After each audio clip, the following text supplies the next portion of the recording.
어, 마가복음 5장 37절입니다. 개역성경입니다. 베드로와 야고보와 야고보의 형제 요한 외에 아무도 따라옴을 허락하지 아니하시고, 그리고 그는 그 자신과 동행함을 아무에게도 허락지 아니하였다. 부정적인 시각을 가지고 있는 사람들은 예수님과 함께할 수 없습니다. 야이로 딸이 죽었다는 소식을 들은 사람들이나 전하는 사람들은 예수님과 함께할 수 없습니다. 만약 아니면 그 베드로, 그리고 그 야고보를, 그리고 요한, 그 야고보 형제를, 우리는 35절과 36절을 통해서 회당장 야이로 딸이 죽었다는 것으로 인하여 마을 사람들의 생각들이 충돌하고 있다는 것을 짐작해 보았습니다. 만약 이런 상황이 사실이라면 예수님께서 야이로 딸이 살아날 것이란 그 생각인 사람을 데리고 가거나, 생각을 가지고 있는 사람,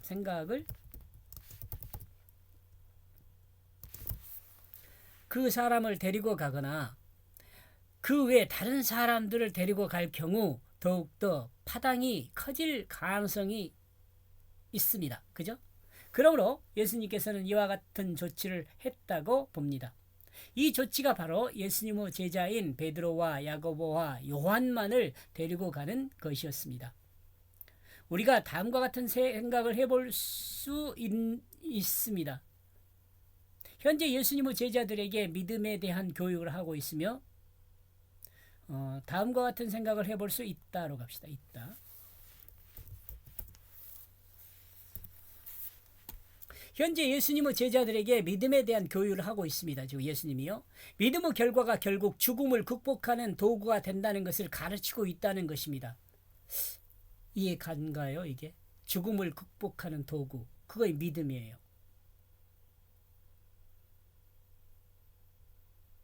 한 가지를 더 생각할 수 있는 것은 12년 동안 혈류병을 앓았던 여인은 자기의 믿음으로 병을 치료받았고 또한 구원을 얻었습니다. 그러나 야이로 딸의 경우 아버지의 믿음으로 일이 진행되고 있음을 우리는 알 수 있습니다. 이 부분에서 오해하면 안 됩니다. 아버지의 믿음으로 일이 진행되지만 아버지의 믿음으로 12살의 딸이 치료될 것이지만 구원은 딸의 믿음으로 될 것입니다. 이것도 좀 여러분, 딸의 믿음으로 돼요? 아버지의 믿음이 딸을 구원시키지 못해요?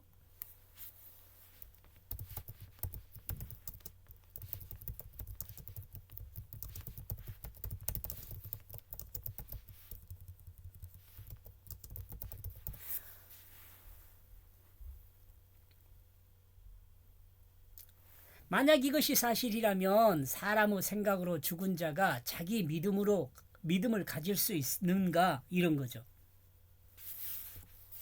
만약 이것이 사실이라면 사람의 생각으로 죽은 자가 먼저 들어가겠죠. 죽은 자가 사람의 생각으로 자기 믿음을 가질 수 있는가. 어쩌면 유아세례의 의미를 이와 같은 점에서 생각하면 이해될 수 있을 것으로 생각합니다. 참고로요,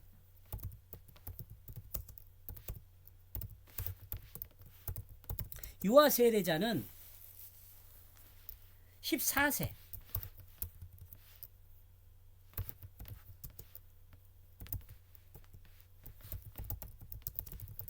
이것은 합동칙이에요.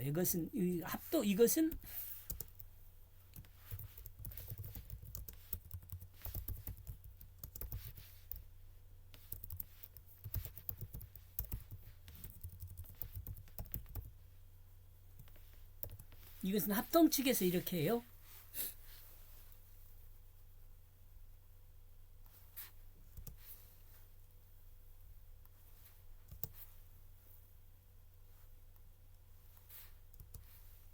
다른 데는 잘 모르겠어요. 제가 알기로는 그 기독교 아니다. 모릅니다. 합동칙은 이렇게 합니다. 14세. 제가 교회 할 때 중학교 2학년 정도 이때가 돼요. 14세에 입교인이 됩니다. 유아 세례를 받은 자는요.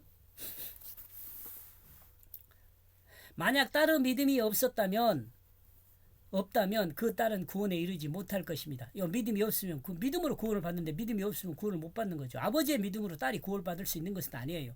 또 오해하지 말아야 할 것은 구원의 결정은 인간의 편에서 결정되는 것이 아니라 하나님 편에서 결정된다는 그 사실도 알아야 합니다. 구원이요, 하나님 편에서 결정되지 인간 편에서 결정되지 않아요. 믿음으로 구원을 받지만 그 구원을 결정하는 것은 개인이 믿는 믿음이 아니라 하나님 편에서 그 믿음을 보시고 구원을 결정한다는 것입니다. 믿음이란 인간의 공식으로 기계적으로 구원을 받는 것이 아니라는 말입니다.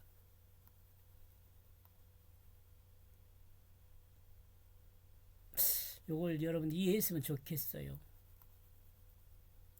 예를 들면 로마서 1장 17절이죠. 1장 17절에서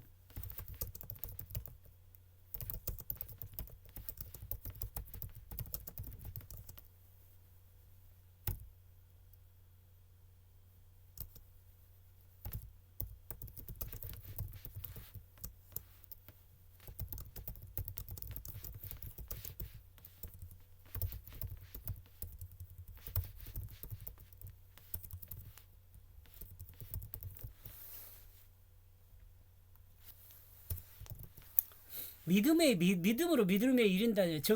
믿음으로 믿음에 이른다 그러잖아요. 예수를 믿음으로 또 나를 믿어야 돼요. 예수를 믿는다는 건 내가 죽었다는 것과 내가 살았다는 것을 믿는 거잖아요.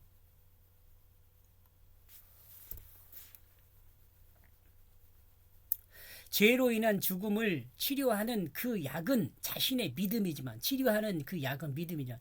그리고 구원을 결정하는 것은 하나님께 있음을 우리는 알아야 합니다.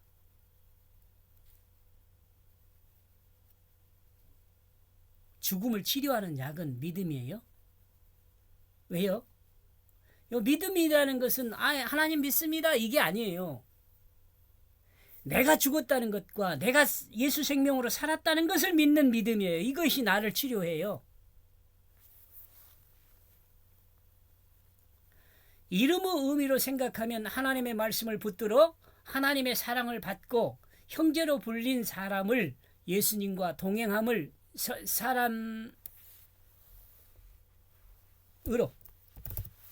사람으로 예수님과 동행함을 허락하셨다는 이 생각도 해볼 수 있습니다. 여러분이 뭔 말이 이렇게 나오냐 그러는데 이런 거거든요. 하나님의 이름을 믿음으로 생각하면 하나님 말씀 베드로예요. 베드로 붙들어 하나님 말씀을 붙들다라는 것은 야고보예요. 하나님의 사랑 받고 하나님의 사랑 받고 요한입니다. 요한 예수님의 제자예요.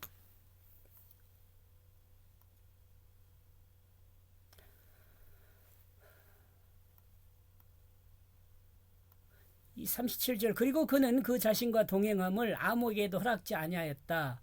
만약 아니면 그 베드로를 그리고 그 야고보를 그리고 요한 그 야고보 형제를 주님은 베드로와 야고보와 요한은 동행을 허락했지만 다른 사람은 허락하지 않았다. 이 말을 다시 생각하면 이런 거죠. 하나님 말씀을 붙들고 하나님의 사랑을 받지 않는 자는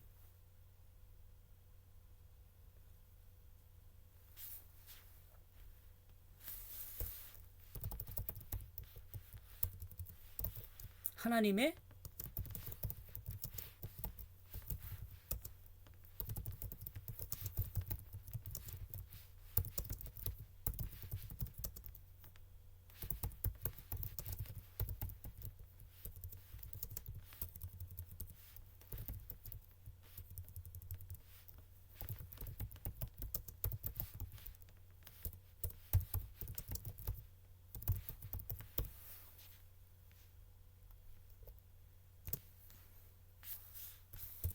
이 말 이해하죠? 이제 앞에서 설명했잖아요, 이거. 그죠? 베드로가 그럼 왜 말씀이냐? 반석이란 말이거든요. 돌이란 말이에요, 돌. 이 돌이란 말은 쫙 위에 저 창세기로 가면은요. 출애굽기죠. 출애굽기 모세로 가면은요. 모세가 돌판에 새긴 하나님 말씀을 받아요. 그리고 야고보라는 것은 붙들다는 말인 거거든요. 말씀을 붙들다. 그러면 어떻게 해요? 요한 사랑을 받다. 그런 말이에요. 하나님의 사랑. 이렇게 해서 이렇게 되는 거예요. 이렇게 여러분 생각 안 할 수도 있어요. 그런데 저는 이렇게 생각을 해요. 근데 이 성경을 이렇게 보면 그 문제가 그렇게 없어요. 잘 다 이해가 돼요. 여기까지 보겠습니다. 고맙습니다.